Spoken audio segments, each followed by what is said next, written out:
So that's all. Well, thank you, Marisol.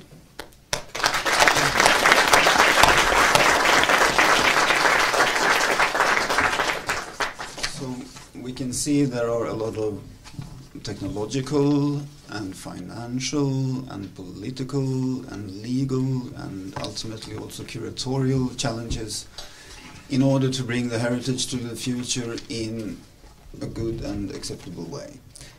I would like to come back to something you spoke about, Nicola, which I think a lot of people in the audience also wonders about when you say, and you made a good case saying that this is the reason why scanning technology will disappear. But maybe we should distinguish what we mean by scanners also, and what we mean by digitization. Because if we talk about the scanners we are talking about, maybe I think there are two of them in Sweden. There is one Scanity and one Ari. Of course, there are other kind of simpler video transfer equipment all over the place, at television and the National Library, etc. Why is that not an option for the future? Because it's never been. Because it's never been. Now, two things. First of all,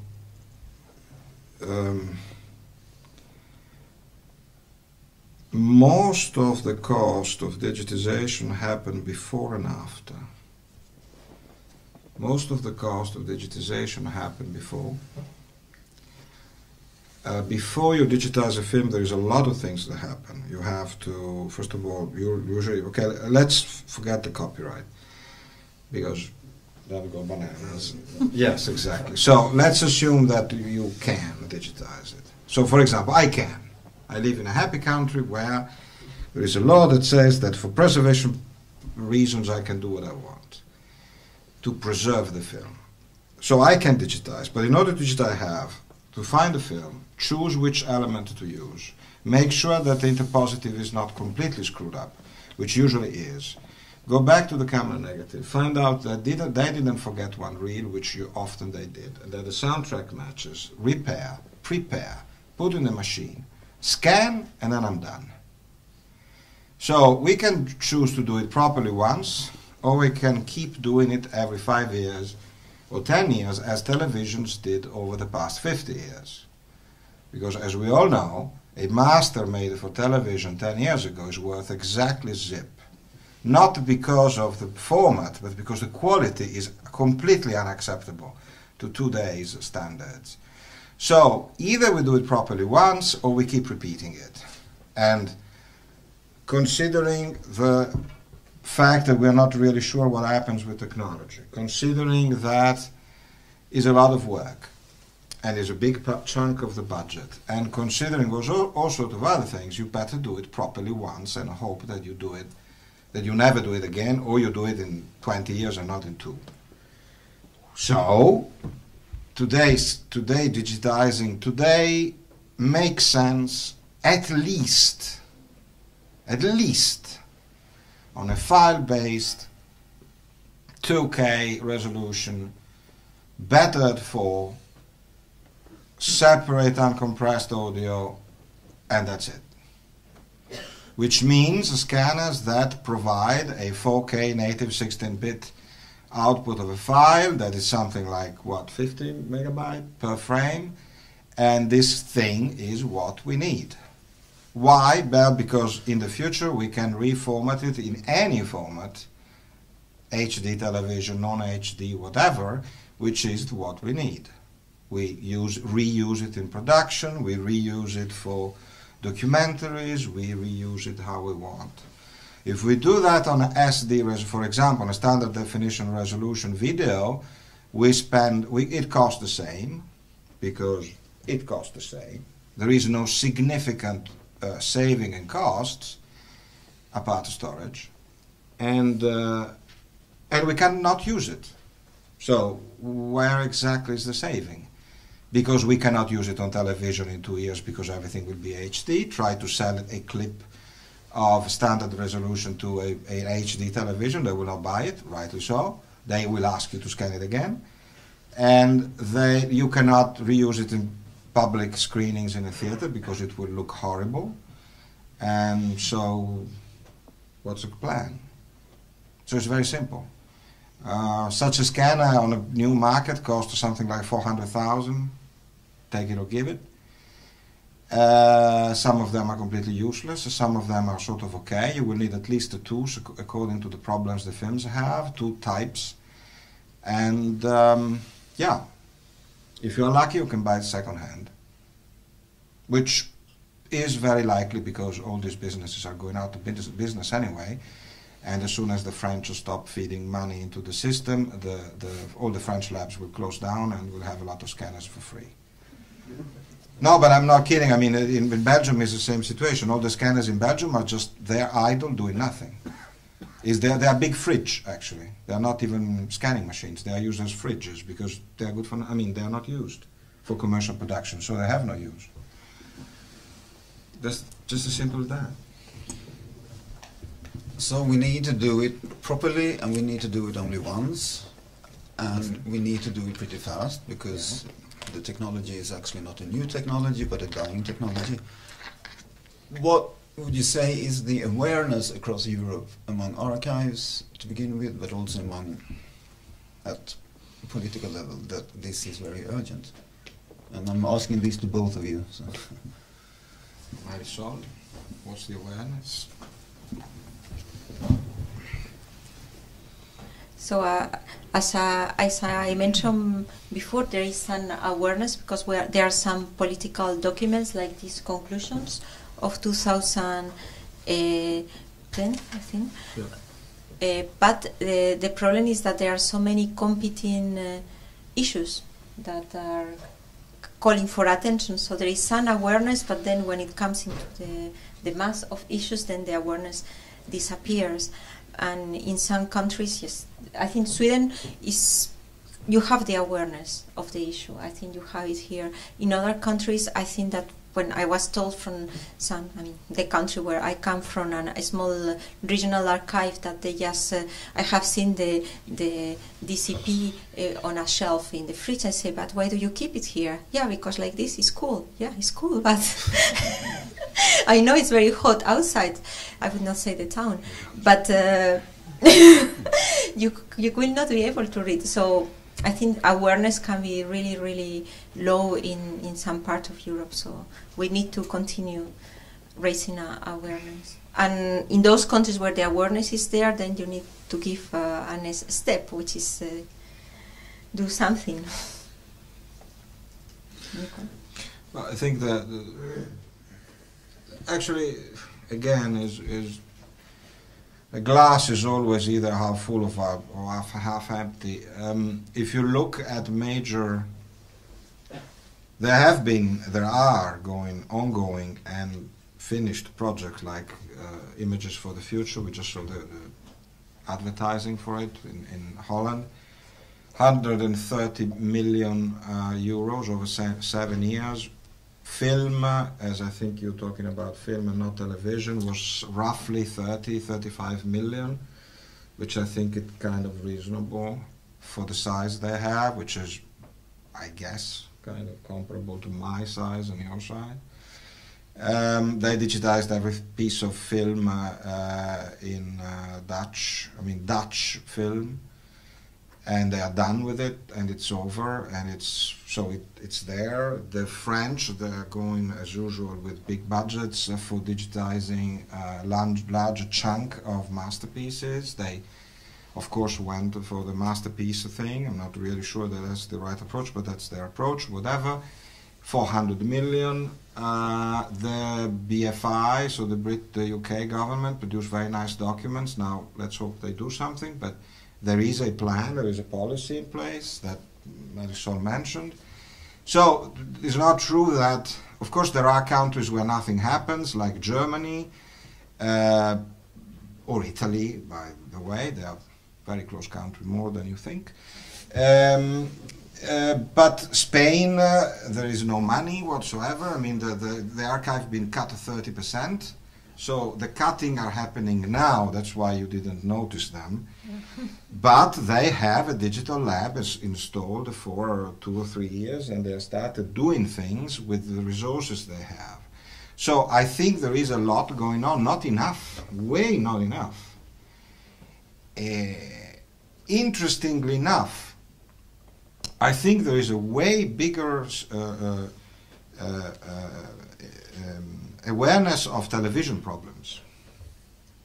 At least in most countries, like if I think what's happening in many countries, the television, digitization of television is going very much faster than film. Also because it costs per hour so much less. It's a bit easier, no? Yeah, and also, yes, it's a bit easier. But anyway, yes, I think there is some awareness, but I think there are many countries that has not started yet, and hopefully they will. Yeah, because you said in your presentation that maybe we have 7 years, and that's being optimistic. Look, there are 3 machines on the market, scanners, professional scanners, that are kind of the thing you need because they have an output that is significant enough to do a mass digitization. The Spirit One is not supported anymore. I mean, it is supported, but they don't guarantee spare parts anymore, so forget about it. Spirit 2 will go off in 2, 3 years, 3 years, 4 years, because it has a 7-year guaranteed spare parts. I have it, so I'm counting the days. Meaning I go faster in order before the day comes. And then there is the Scanity. And the maker of these 3 machines, the FT, just went bankrupt. So what exactly are we talking about? I mean, we have to pray that Prasad, the new owner, will keep it running as long, and then, or that it go bankrupt and the guys, which are great guys who do the maintenance and the repair, will set up an independent shop and keep fixing the machines. But when these guys are out, have you ever opened a Spirit 2? No. Do it. I mean, you open it, oh, and you close it immediately. I mean, there is no way that you can fix it unless you know what's going on there. And of course, I have a guy who built the best scanner in the world. It's a homemade, and it is a 16K resolution, and I tell you, the images are so good. But it takes 12 seconds per frame. Okay, yeah. So these kind of things you can always build and then take 50 years to do one film. But it's not like a plan. It's not a plan. So I'm joking, but there's nothing to joke about, because we're talking about the fact that we will tell our kids, and you know, there was a time when Ingmar Bergman made films, and you know, I tell you the film what it looked like. Do we want this future? I mean, this is what we're talking about. It's not like, well, it might be cool to have a video on YouTube. This is not the problem. The problem is that we won't have a past. We will not talk Shoah anymore. We will not talk war anymore. We will not talk nothing. All these things will never have happened because they will only written on page, but we cannot show them. I mean, my grandfather when the Americans came into my town, was in the crowd, and I have pictures of the crowds, but I cannot show them to my kids because they are not, there is a 16mm and that's all it exists. Is that the future we want? No. Yeah, no. So, I mean, it's not so difficult. You just want... Would you close the Opera House tomorrow? Who of you will close down forever the Opera House in Stockholm? Okay, so why don't we digitize the film heritage? It is the same. We are talking about shutting down a whole culture of 120 years overnight, or keep it going. If you closed, let's do a bargain. You don't fund digitization of films, but you shut down the Opera House. Then we are even. Then you have a cultural plan, which is to cancel culture. Okay, well, okay, fine, it's a plan. I don't approve of it, but it's a plan. But if the selection is let's kill cinema and let's keep everything going, then hey, why us? I mean, can't be this guy. I mean, no, this is a joke, of course, but I'm serious. The comparison is the same. We are not talking about grasping opportunities. We are talking about saving what there is. So my word is first digitize and then we worry about YouTube.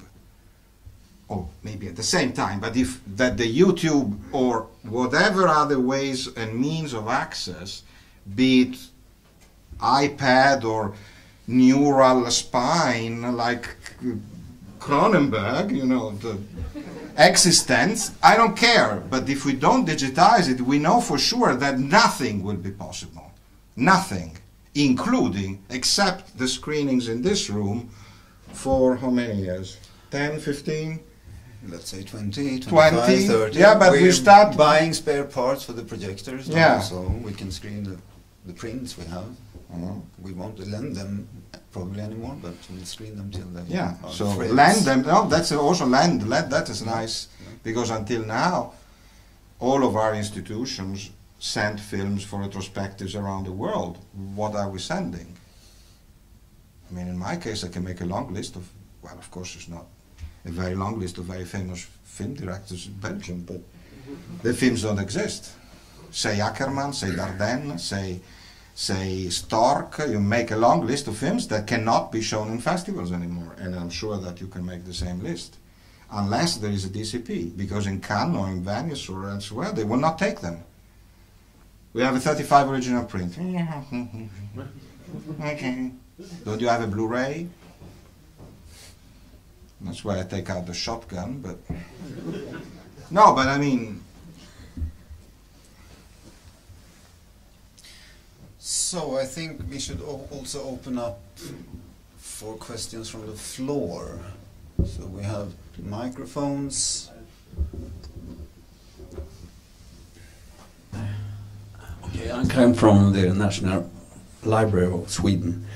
And you haven't mentioned the Swedish maker of the film scanner, Golden Eye. You can buy it today, 2K, 4K. But at what speed does it operate? 15 frames per second in 2K.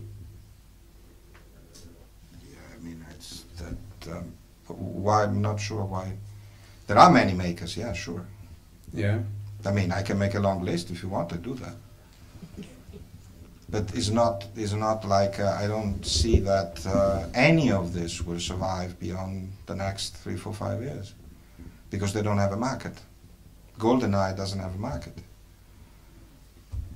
beyond the end of commercial cinema.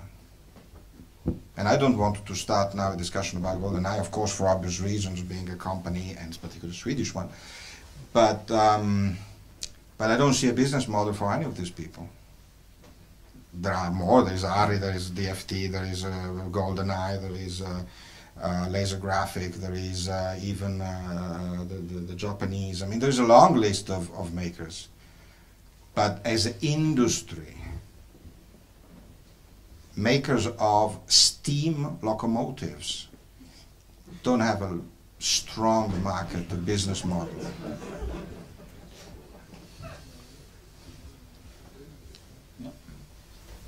Well, it all sounds very scary, obviously, and you're talking about 7 years, we have to do it in 7 years, or there will be a big hole of, a black hole of European cinema. What are the odds that we actually make it?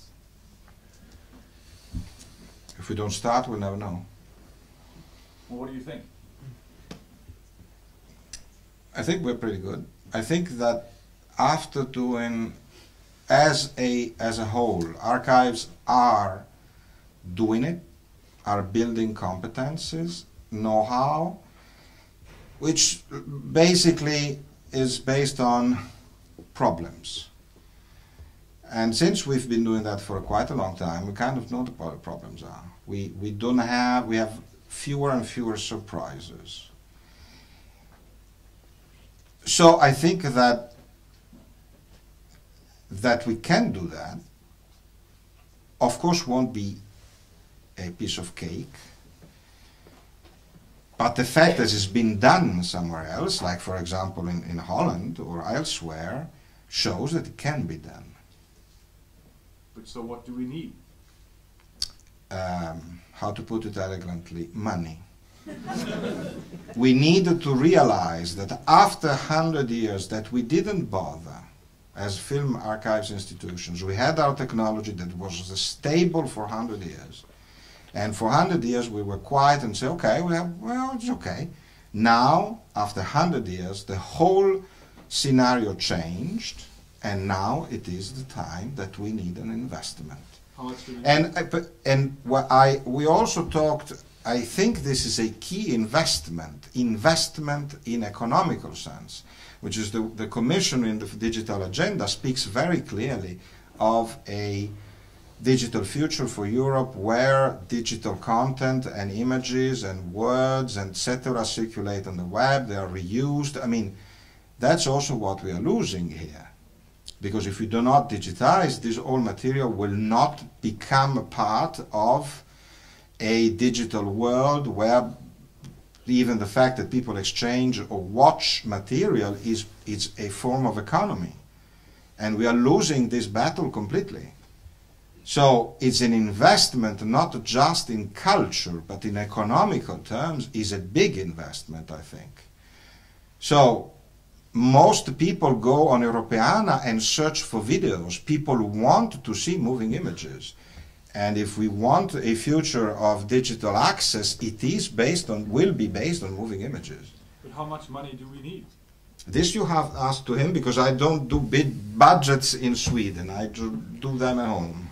Well, based on the assumption, as I said earlier, that around 4,000 euros per hour, including some treatment, not full restoration, but prepping and scanning and some post-work. And for the whole Swedish film archive? Yeah, how much for all the Swedish films, which then is around 2,500 feature-length films and 6,000 shorts, we have estimated a figure of something between 250 and 300 million Swedish crowns, 40 million euros approximately.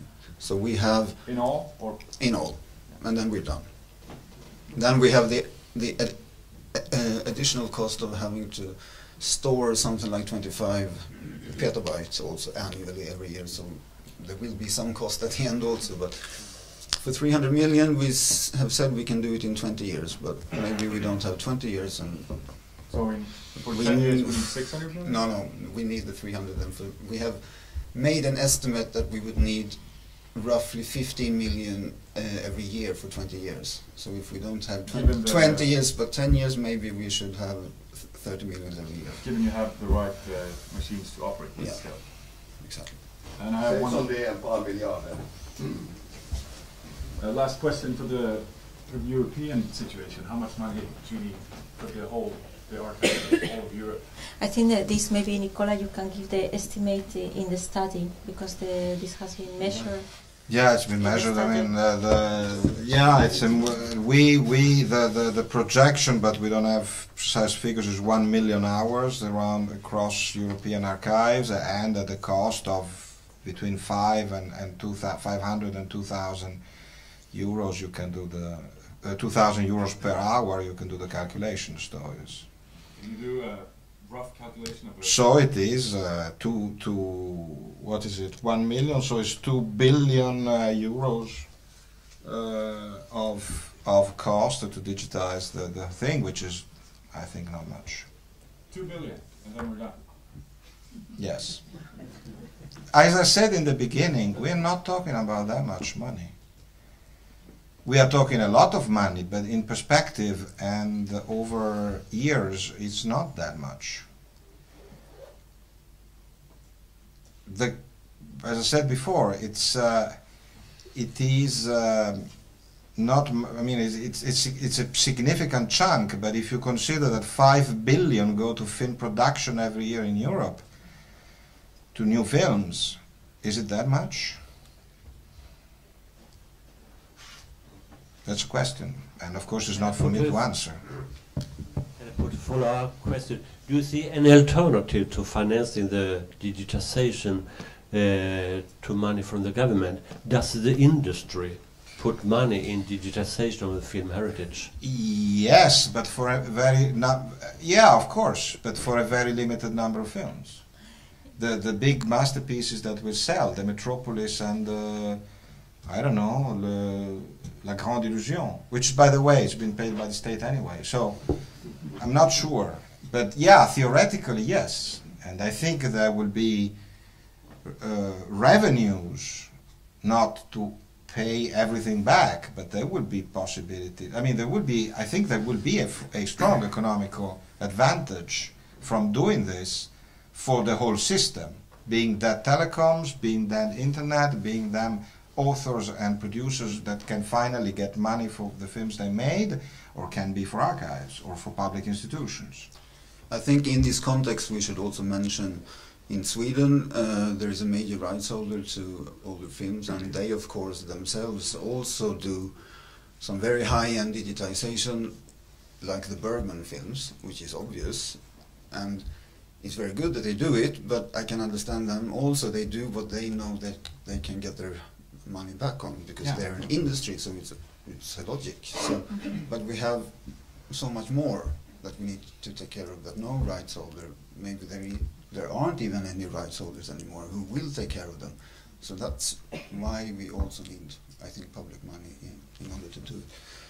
Yes, we have some examples in France, in the National Library of France. So they have done what they call public-private partnerships, and I just met them on Tuesday. And so there are two examples of what they have done. So there are private companies that have come to the National Library, and they are going to digitize books, but books which are in public domain.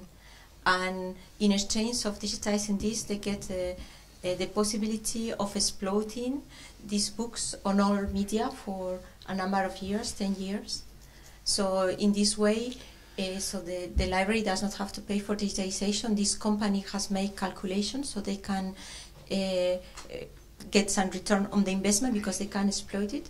For the user could get it for free or paying. They could get it for free, as we saw here. If you there are some like Netflix, you can have it for free. I mean, that's for music. But if you have advertising, so this is a model. They are doing it also for some records. But I asked them, what about for moving images that they also have in the National Library? And say, yes, we launched a call for tender, but nobody applied. So this is in France. Even if there is the money and possibility of doing this public-private partnership, there was no company interested in digitizing the audiovisual archives of the National Library of France. So that's what they told me, and this is from Tuesday. So I think it's a possibility that has to be explored, but you need to find the private companies who are interested in doing this. We have a question at the back there, Morten. I'm a journalist, and if I write about this, I know some readers will say, you know, I've got, like for example, Zulu on Blu-ray. So isn't that digitally preserved already? What's your answer? Depends what kind of, what material is behind the Blu-ray. The Blu-ray in itself, not. Presumably, in order to do the Blu-ray, there is a high-quality digitization, so we don't need to do that again. If not, we have to do it. It's very simple. It might be that the copy... It might, as I said, it's not that every film has to be done again. There are many films that exist and we don't need to do them. But we need to do the others. And I'm sure that the case everywhere is that wherever it exists, then it's done. It's one less. I think, as Nicolas says, it varies a lot from case to case.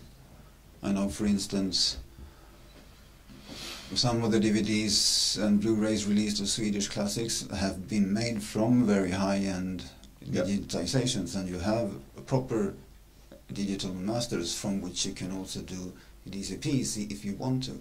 But again, then there are a lot of other films which only exist as DVD, and there is nothing higher. And this will not be good enough for television in 10 years, and it will definitely not be good enough to screen in a cinema. So those we would have to do again. Yeah, you have talked about Europe all the morning. Would you say something about the situation in the world in general? Oh God.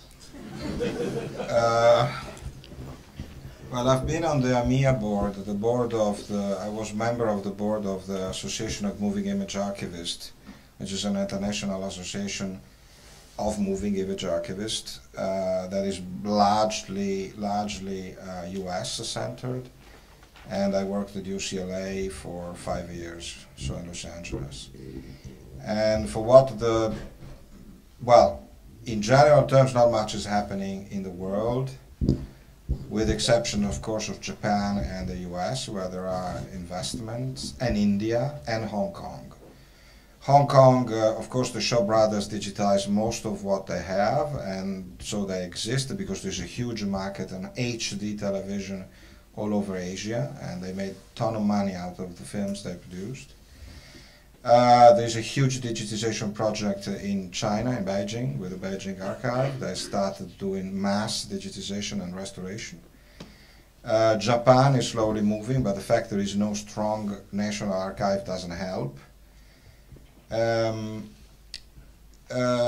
the US, the situation is pretty clear. There is no public money whatsoever.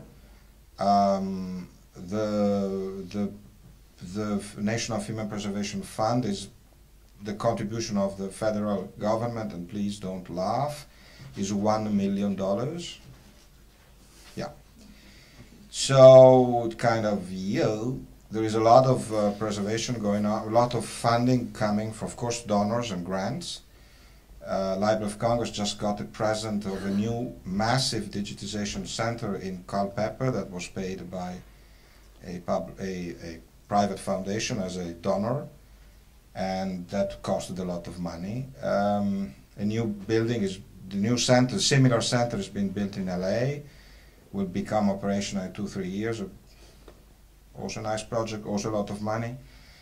The studios, of course, they massively digitize, and that's why they are massively everywhere. And when Marisol referred to competitive advantage, well, it's all there.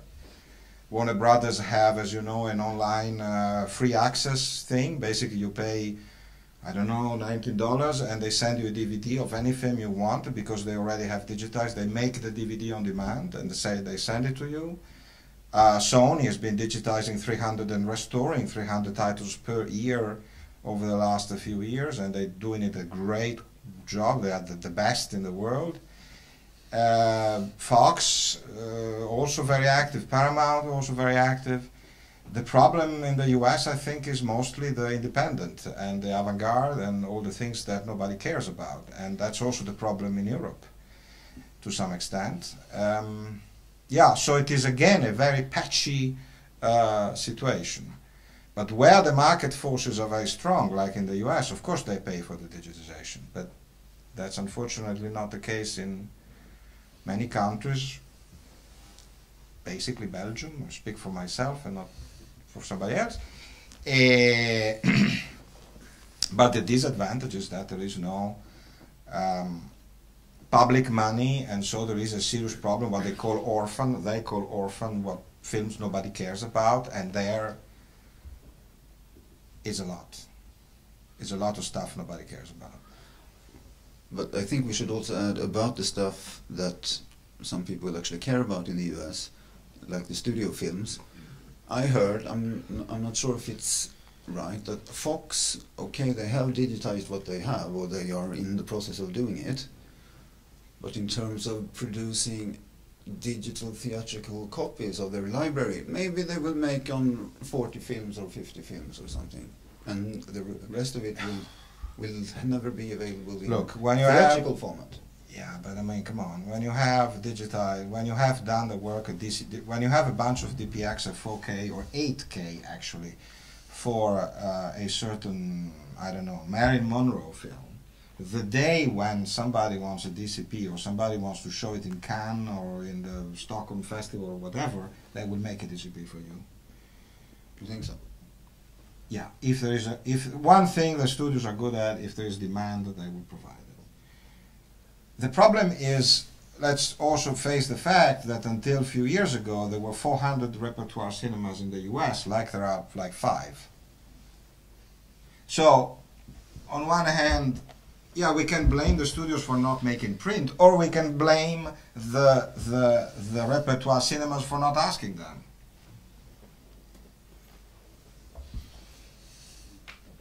Any more questions from the floor?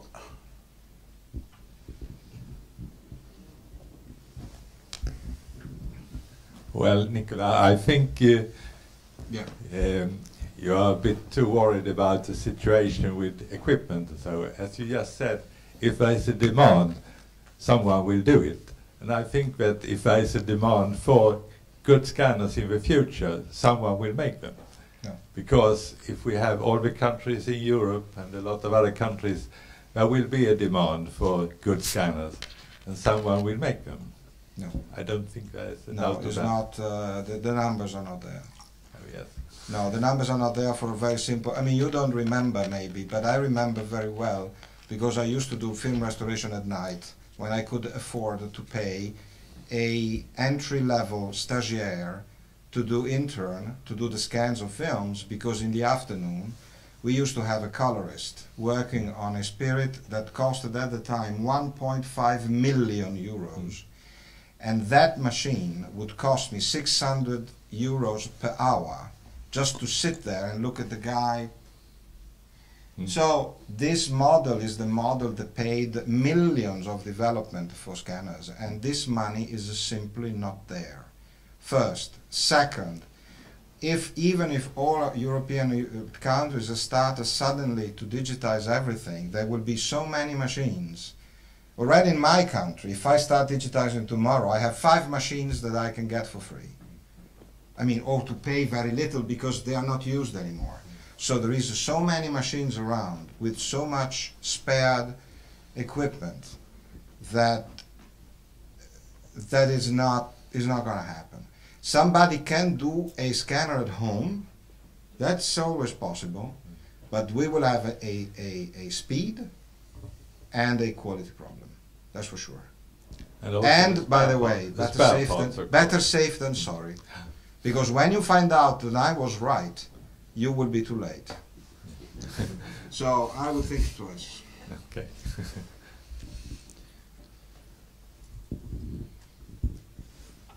Do we have any more questions? Yeah.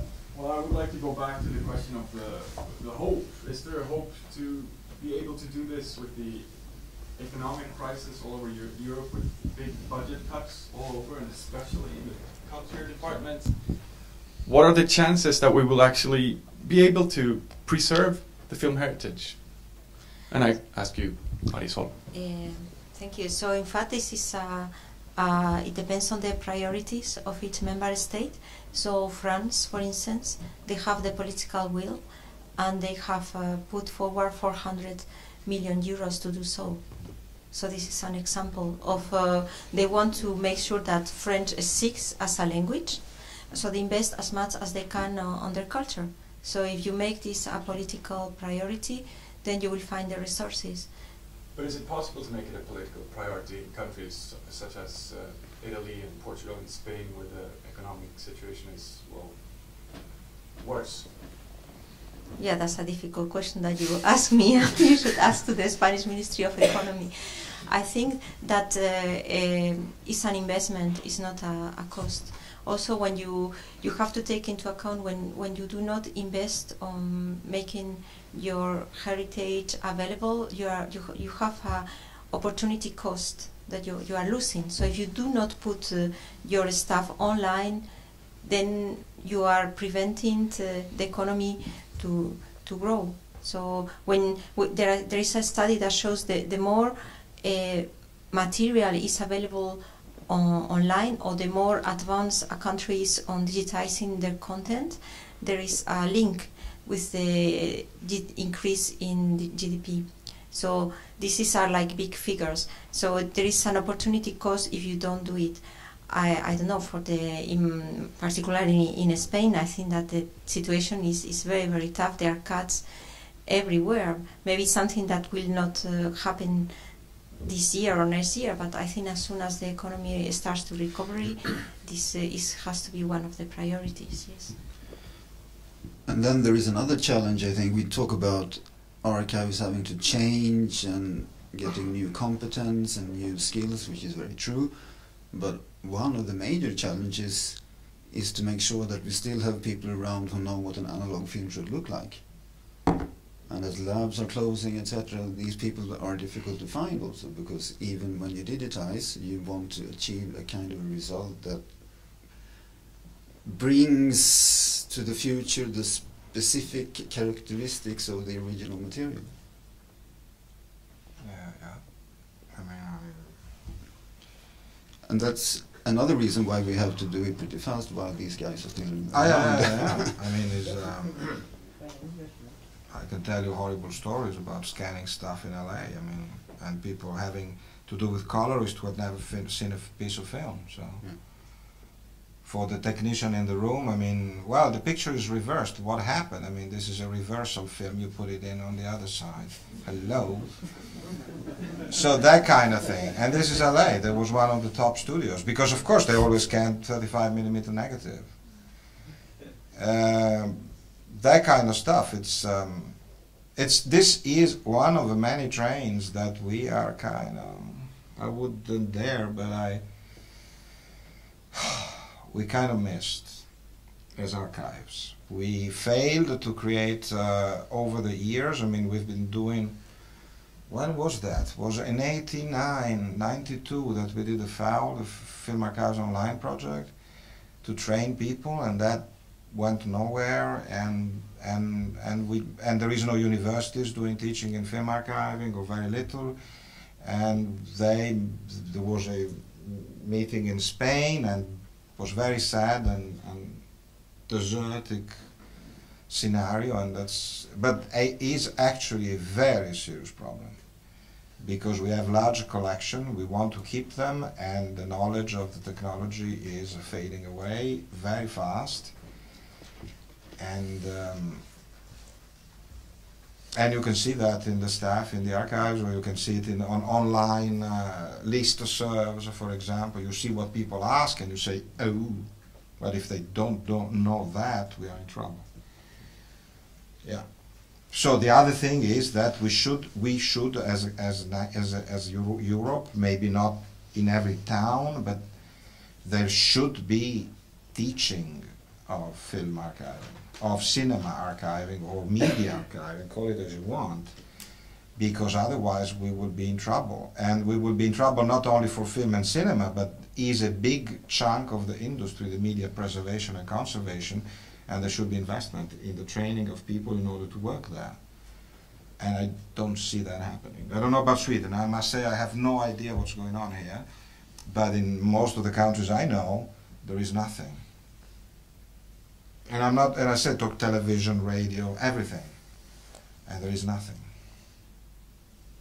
I ask you, European Commission can take decision about recommendations, but is there any other possibility to take an even stronger kind of decision from the European Commission side?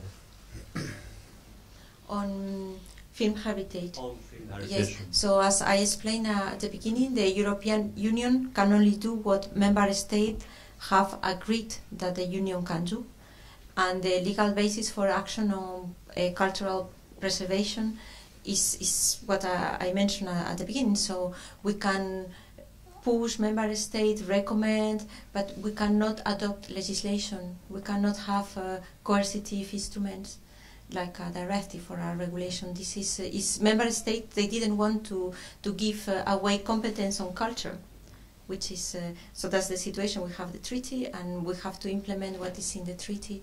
So we can only stay at the level of recommendations and conclusions and reports, funding studies. This is all that the member states have give us as task to do.